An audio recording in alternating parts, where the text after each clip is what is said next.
Hello everyone, welcome back again to another preview video. I'm here with my guy Zana. What's up? I'm good, man. I tried out too cool. I know you're happy, you know, Chelsea beat Atletico yesterday. Yeah, but we played amazing, man. That game was ours for like the whole match. We were just dominating. I was really disappointed at Atletico, to be honest with you. They were just poor. They didn't offer anything for a team that's top of La Liga, and you know. Yeah, they were kind of showing that the Spanish teams are not as strong as they've been in the previous years. But yeah, what did you make of the team yesterday? Giroud. Bro, Giroud's goal was amazing. But the thing is, we couldn't create for most of the game. Like, even though we were going forward, we weren't really giving that killer pass. But Atletico were defending with 6 people, so that was crazy since the match started. I think Chelsea to the problem with the final ball. I didn't really see the possession was good, but final ball was always the problem. But Giroud took the chance that came in.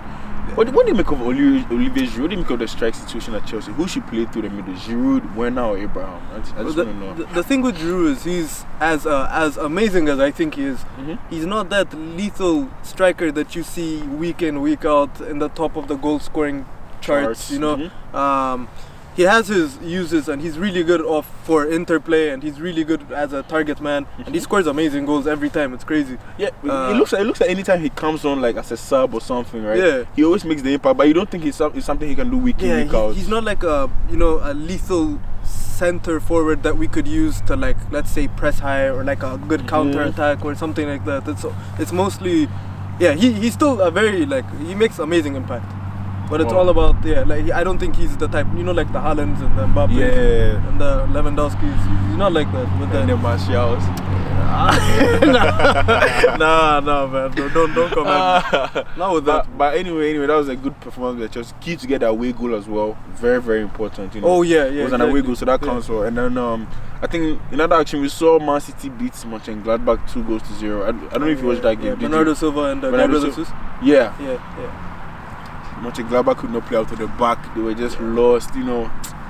I wasn't shocked, you know. City, that's the quality they have. De Bruyne did not play the game. He was just sitting down and they could win the game comfortably. Yeah, no, De Bruyne, by the way, wasn't playing in the majority of the Premier League games, right? Like, he just came back against Arsenal though. So, like, to be fair to them, that's when you have a coach and you have a system. Yeah, exactly, No matter what you put in there, you play well, you understand? I think that's the problem with my team in Manchester United. We all know that once Bruno gets injured, yeah, no, that's true. We're no better than us now. Honestly, I think that's the fact. But you know, interesting games coming on this weekend. You know, but I just want, before we go into that, I just want to know, what do you make of like Tottenham, other teams like the top 16? What do you make of? Let's start with Liverpool. Right. What was the last game? I even forgot who they played. Liverpool, I think they played Leicester last game, or was it Everton. They lost 2-0 to Everton. What did you make of that game, bro? That was like, we could see Liverpool's shortcomings with all the problems they've been having with the injury. Because what was the problem? The centre back Jordan Henderson pulled his Jordan Henderson's like, he's out of the season now. Like, I saw for like 3 months. I even saw he could miss the Euros as well. Yeah, exactly. Yeah, so he's out for the whole season, which is terrible for Liverpool because I think they lost all their key midfielders that could cover centre back positions too. Yeah, Fabinho and Henderson. So now they have Kabak and the guy is new, so it's going to take him some time to get up to speed. One more person. Yeah, I forgot his name, but he's there's 2 of them. Ben White, I think it was Ben White. They bought him from Preston, one of the championship teams. But he just came from the championship team. I don't know if I think it's Davies. Ben Davies, something like that. Yeah, something. Yeah, but so do you think Liverpool finish in the top 4? Looking at right now where they are, I think they are. Let me just check the table quickly. They're not even top. They're 6th in the table in the Europa League places, and Everton have 40 points with them in 7th, and Everton have a game in hand on them. That would be embarrassing if they finish below Everton. No, but the thing is, Liverpool right now, you can't really expect them to finish in the top 4. Like, I think it's an extremely slim chance of them finishing top 4 because of how in form every team is. Like, I've never seen it this congested.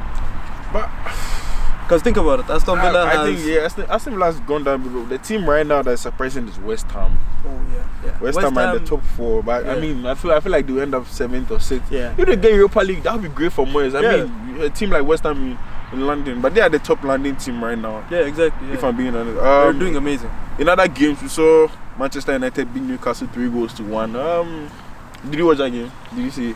No, I don't think I did. I did watch it, and it was okay here and there, but it was more like, you know, weren't so I think I watched interesting. it actually. Wasn't so interesting. We just took our we got a penalty. Yeah. I didn't see it. We didn't have patterns of play that I saw that we played well today. It was more like individual brilliance from Rashford there. And the second goal was Dan James. Bruno got a lucky touch on there, and then Dan James finished, and then the penalty, was nothing special. Yeah. And what do you think of Dan James right now? Actually, I was gonna ask because he's been doing amazing. I think Europa League against Sociedad, and then again against Newcastle. I was just thinking, Dan James, he's starting to do. For me, I think his problem is how to play against teams who play the low block. Because sometimes he doesn't use his head. I'll say that. Like, he doesn't have the IQ sometimes. Like, there's some things you do, but the basic things you do as a footballer, sometimes he doesn't do it right. Yeah. What he does right is he keeps us like the shape, because when we play like Greenwood and Conde, right, sometimes they always leave Wan-Bissaka at the back to play like 2 against 1, and sometimes it's unfair to Wan-Bissaka, but Dan James tracks back a lot, he does a lot. And Dan James is a player who can play in the bigger games because they attack us and he's good on the counter because he's fast. Yeah, exactly. But even at that, that's why how good he is. When you get him down the final third, sometimes his delivery is poor, but to be fair to him, he's been playing well. Yeah, exactly. Alright, yeah. and even as we're speaking right now, we're playing Sociedad the second leg. I heard he considered the penalty, but Sociedad missed the penalty, so Okay. That's fine. there, yeah. So let's get into the weekend's games. First game, early kickoff, Man City against West Ham. 2 informed teams. Man City the more informed team, if that's the right term to use. But what do you think? West Ham have been playing well. Jesse Lingard, I hope he can do something for his Manchester team. Just dive here for a penalty and something. Just we need City to drop points. This is gonna be extremely like. The thing is, Man City are gonna have an extremely tough run of games these next couple of weeks. Have you seen their run of fixtures? Bro, I looked at their run of fixtures. They had it's hard. Everton, Tottenham, Leicester, Arsenal, Liverpool. They won everything. They even have Chelsea, I think. Bro, Chelsea they will beat you. Don't get too excited. No. I will see, man. You guys. Okay. But the thing I won't say too much see, now. I was thinking about February, at the start of February, and we were getting to the end of February. They had Liverpool, they had Spurs in there, they had Everton in there, they had Arsenal in there, and they won all games convincingly. Yeah. There was no game say they ran away with that one. Yeah. You know what I'm saying? Yeah. So City right now, I don't know where they will drop points, but what I'll say is they're running the streak, the form, the 18 or 19 games that it has to come to an end at some point. So for this game, I'm going to go 1-1. 1-1. I think Mikel Antonio can do a job on those defenders. That guy is strong. Hopefully. No, Ruben Diaz and Stones have formed some amazing partnership. Yeah, but the thing is, West Ham have to get the first goal. If Man City get the first goal, the game's over. I think this game is gonna be 3-0 to Man City. Because as good as West Ham are, I think they're gonna get picked apart by this Man City squad. They're too good. Like when they attack, they're too good. Oh God. It's just they're so free flowing. Yeah, exactly. Free-flowing, and then it's like you don't even know who's playing today. You see Sterling, tomorrow you see Foden. Yeah, exactly. Bernardo, like they play in so many different positions. De Bruyne, and then you see Mahrez too. And then most of the games they've been playing without a striker. So that's been very impressive, I would say. Yeah. But so you go 3-0. Yeah, I got 3-0 for Man City. They're too good. I think. Yeah, definitely Man City for a convincing way. This can be the weekend where they can finally drop some points. Because honestly, bro, that's what I was hoping. I was really hoping they lost the Mönchengladbach game, because I know if they lost that game, Pep will be tinkering with the Premier League. Like, he'll be like, let me go a lower so that I can play my strongest team the following week for the Champions League. Yeah. But they won that game convincingly, so they should be fine. Yeah. The next game we're going to look at Leicester City at home to Arsenal. Arsenal just won their game against Benfica, so they are through. They were down with about 20 minutes to go. They scored 2 crucial goals. I think Aubameyang with the winner. I don't know who scored it, but they were both involved, and they just won 3-2. They've been up and down. Yeah. They lost Man City. The game was lost in the first 2 minutes. The thing against Man City is when you're playing them, you can't. Especially like if you're playing a team like Man City, you want to hold it tight at least for the first 15-20 minutes. Because what I realized in this round of form is most of the goals they scored in the first 10 minutes, they score you. Yeah. And you know that the way they're on form right now, when they score in the first 10 minutes, you're demoralized. Like, yeah. And so they couldn't hold it, and then after 2 minutes, game was over, and then they had to cut, and Arsenal were just passing sideways. And you know what City do? They keep the ball, they just make you keep running around, losing weight, burning a lot of calories, but you won't touch the ball. Oh come on, you know this. No, you're right. Yeah, no, the thing with Arsenal versus Leicester is with the form that, especially James Maddison. He's been But incredible. he's injured. I saw some news about 2 days ago. He has some he got an injury. hip injury. You know, he had the injury at the end of last season. Yeah. Which kept him up for about 3 months last season, and I think it has come again. I don't know why. But his form has been so crucial for Leicester's success right now. Of course. And everybody else in the team has been performing amazingly. Like Barnes is gonna be Harvey amazing Barnes. for that. Yeah. But do you think he'll make the Euros? It's slim. The The chances are problem slim. with the English, Too many you have the quality, Rashford, Sancho, those young boys who Yeah. also want to come in. They're So too good. I at really the- hope he yeah. does. But one thing about Southgate, I'll say is, even though the English, I think the British people don't really rate him as much. But one thing I'll give to him that's different from all the other managers England have had is that he gives the players in the lower teams Yeah, a he gives chance. them chances. Yeah. If you look just like when they had Capello and those other coaches, you could only play for the English team if you were in Chelsea, Arsenal, Man U, or Liverpool at the exactly. time. Yeah. Back then when they were the top 4. Yeah. So what are your predictions for that game? I want Leicester to drop points because now Leicester are tied on points with us. I think And this could be because Arsenal against Leicester. Usually Arsenal do well, even the seasons that they do bad in. no. No, No, you don't. Do you in the remember past- in the season that Leicester won the title? That's the last time Arsenal really. Arsenal were the only team who beat them home and away. Yeah, exactly. Yeah. But this season like this, Arsenal lost to Leicester 1-0. That's the game for the played us at Old Trafford. And then even last season, they lost 2-0. I think Leicester. And Arsenal are good.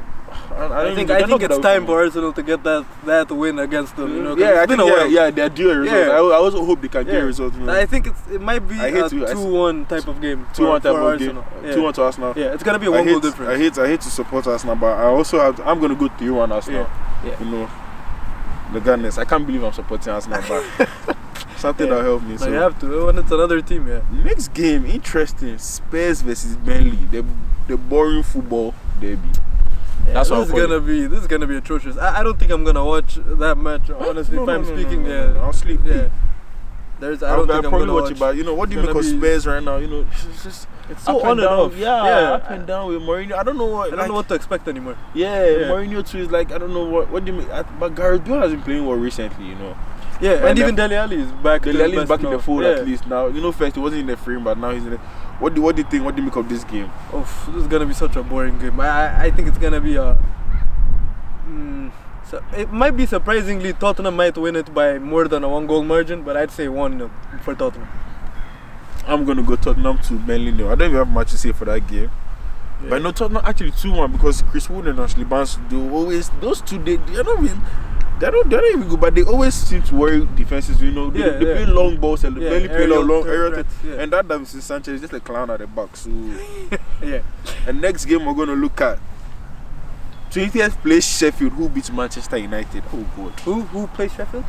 Sheffield play Liverpool. Oh. Okay, Sheffield have been terrible this season. I won't lie. Yeah. Apart from their how many wins? 3, 2, 3. Three. Yeah, it's either 2 or 3. It's 3. But they've been terrible this season because this is not a Premier League club form. So I think even though Liverpool are having all these injury issues, I think Diego Jota is back. Jota is back in training, Yeah. but I don't think he'll start. He'll probably come off the bench or something. Yeah, probably. But that means their attacking depth has increased a little bit. So I feel like they're still gonna make Sheffield pay for how fragile they are in defense. So they're gonna.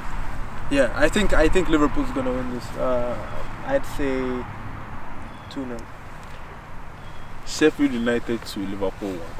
Really? Yes. Alright. Yes, Alright. I really hope so. But now we're going to round it off with the big one.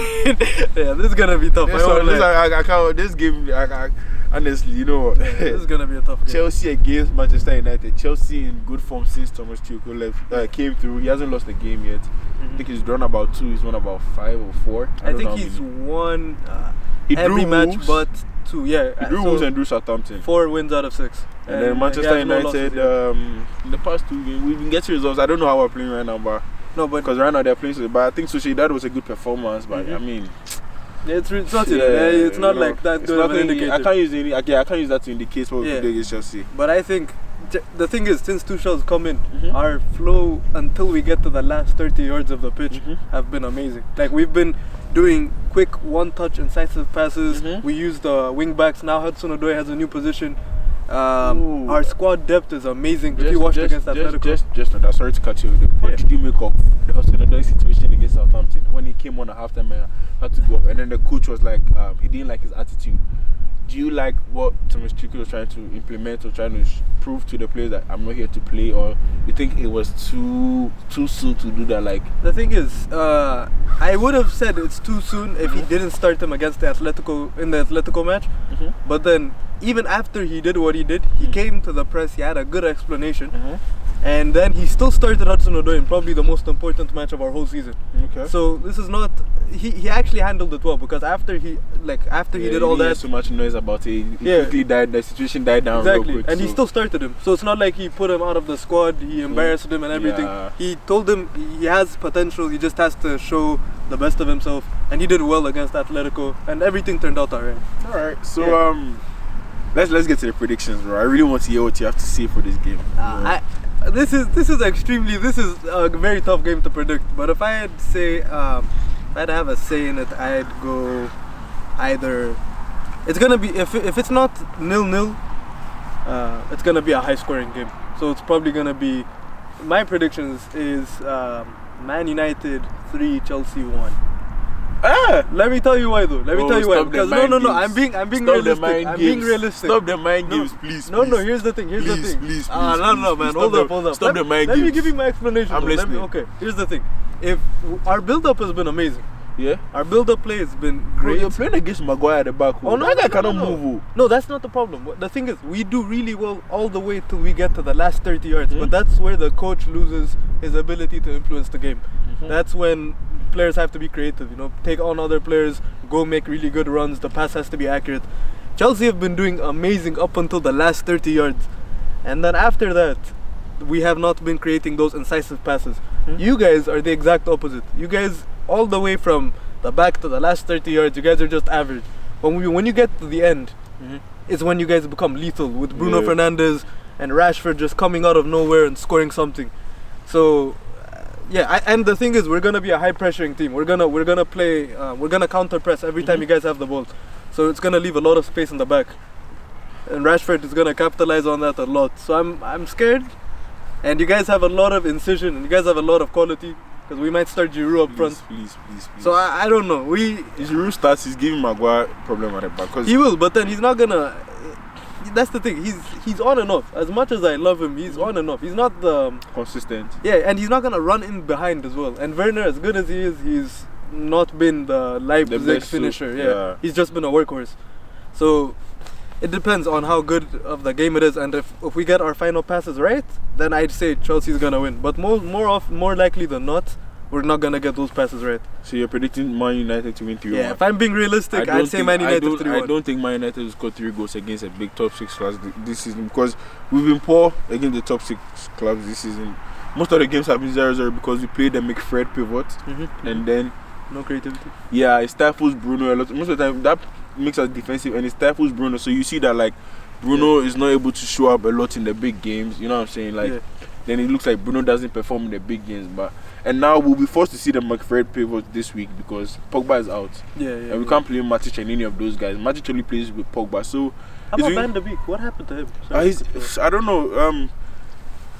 He's even injured right now. So right now he's an excuse for Ole not to even play him. You know what I'm saying? He's injured right now. I think Cavani and McTominay are still injured. I don't know if they're ready for the game. But it's interesting to see. I'm going to go 1-0 Manchester United, but if I'm being honest with you, I think it's end up 0-0 because we've been playing against the top 2. We end up playing borders. I've seen too much now to know what I can expect from the team. I get gassed for a big game every weekend, when it's time, and then I come 0-0. We play Liverpool 0-0, we play Arsenal 0-0, we play City 0-0, we play Chelsea 0-0. Do you know what I'm saying? No, I get you. It's like he's playing not to lose, and he's not playing to win. He's playing like no, I can't lose this game. So that's true. I'm just but we have to get the 3 points really if we're trying to achieve what I think we can achieve. But the thing is, Chelsea's quality off the bench is crazy. Against Atletico, who has the luxury to bring on Havertz, Pulisic, Kante, Reece James? That's crazy. No, but the Havertz you're mentioning, Pulisic, they haven't done it. They've not turned up trees. It's just names, so they haven't turned up trees. No, but Kante. Man City have the luxury to do that. No, Chelsea literally brought in a whole first team from their bench. That's crazy. Man City's bench.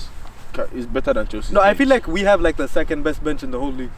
Yeah, definitely behind Man 100%. City. Yeah, definitely right. But obviously, Man City, yeah, they have title winners on the bench. That's kind of crazy. Yeah, but you know that they are mentioning Havertz, Pulisic, they're all just big money signs. It's like Pulisic, it's like Arsenal fans when they get gassed and they're saying, "Oh, Pepe is on the bench." You know, Pepe 72 million. Nah. You know that guy. Come on. Okay, Ziyech, Pulisic, Kante. But I want to ask you, okay, these players, what have they done this season? You know when Ziyech came in, they were talking about trying to compare Ziyech to Bruno and everything. He's been doing amazing until he got injured. Huh? Yeah. So can you compare Ziyech to Bruno this season? Oh no, of course not. Of course not. Why would I compare them? That's not a smart comparison. I'm saying he did really well for his first couple of games. I think he's been bang average and he's been below par for what Chelsea fans really expected. No, because he got injured. Injury or not, I've not seen, even when he played, I've not seen enough. No. When he played, everyone was like a wizard. The first two games were okay, but you know, I've not seen enough from him. Like oh, that was that. Like he doesn't even do much. Like he's just there. Like I was expecting him to be exactly like Mahrez. That's why. Like when I see that, I see Mahrez. That's what I see. No, but this one Arab, these North Africans who are yeah. very skillful, left-footed on the right wing. But I haven't seen when he's playing. He's not that much. You know, he's so. We live to see. Very interesting. But you know. I think we'll just leave it at that for the weekend, bro. It'll be interesting to see who will be smiling when I see you on Sunday for sure. Bro. I know. Yeah, I mean, I can't say too much about this game. I won't say too much. I'll just be quiet and then we'll see. Alright, guys, thank you so much for today. Thanks so much for watching. If you're watching, please make sure you like, comment, subscribe. Also, just share to your friends for us. We're trying to grow as a community, and anything you do for us is highly appreciated. Please keep watching. Thank you. Bye. See you.